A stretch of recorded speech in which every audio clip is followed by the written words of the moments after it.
currently, you're creating or attempting to develop more jobs in this area. However, education isn't up to par. People will not stay. How do you intend on keeping employees here? Better than education in the area first. People will come for the education for their kids. Create jobs after to further the development of northern New York. Why not make sure that people will want to come and stay before bringing them in with jobs? Well, that's an interesting question, because I have served over the past several years as the ranking Republican on the Economic Development Committee in the Assembly. And one of the things that I think I've come to recognize or believe is that, you know, a lot of the state aid programs and the funding programs are pretty much cookie cutter. You can get a company interested or get somebody interested in moving into the area. And, you know, when they make the decisions, it comes down to a lot of quality of life issues, distance to travel with trucking, the education system, housing, shopping, those kinds of things. And it is a vital part of, in some people's minds it's a stretch, but I think quality education is a vital part of economic development, and I think we need to attend to it for that reason. I think, you know, and I'm a little further south, but I get involved quite a lot in economic development, and I can't tell you how many times we've been on the top 2 or 3 on a list of potential employers, and they wind up going to an Albany or a Syracuse or a more metropolitan area because of those quality of life advantages. And I say education, the quality of education rates high when they look at potential sites.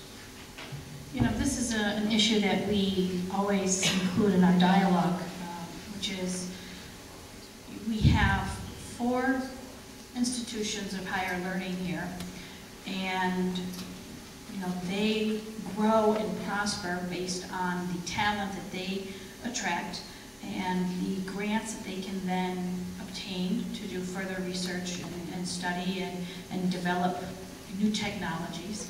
And you know, that is one of the things that we talk about at the Regional Economic Development Council meetings is, you know, you have clusters of certain types of economic activity, and higher education is, you know, R&D is you know, one of those things you want. I absolutely know the impact that the lack of offerings and the cuts of programs at our schools are having on attracting and retaining professionals, particularly at the 4 colleges. Want to say that you provide me with the depth of information because so many of you are so civic-minded that you are sharing your personal stories. You are sharing that you have a pre-K and one on the way just like me. That not only resonate, I mean, they absolutely stick with me because it's my experience as well. And you're willing to share that you're serious qualms and that you're thinking about moving away. You know, you're sharing, and that is sometimes not in your own personal best interest.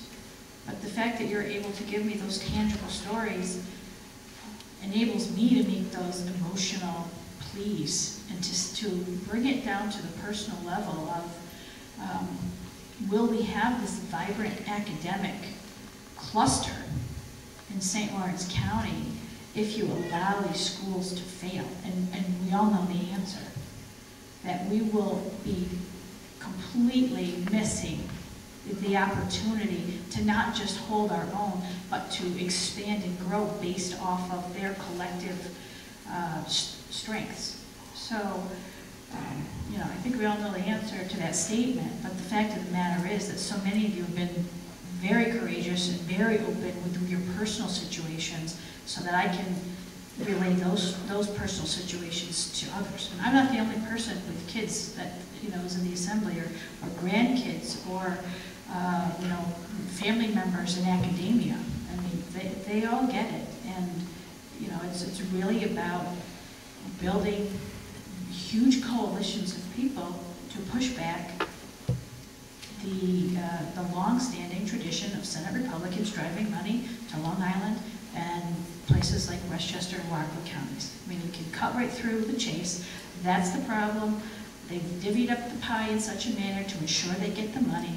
And given the fragile leadership situation in the Senate, we might be able to put more leverage on folks like David Valesky to do what they need. And when we talk in terms of upstate and downstate, you should not lump New York City in the same vein as the wealthy suburbs, because they're not the education funding hogs. New York City is not the hog. And the big 5 school districts are not the hog. They are being strangled, and they have been strangled for longer than we have. It is suburbia that we need to ask them to share a little bit of the pain.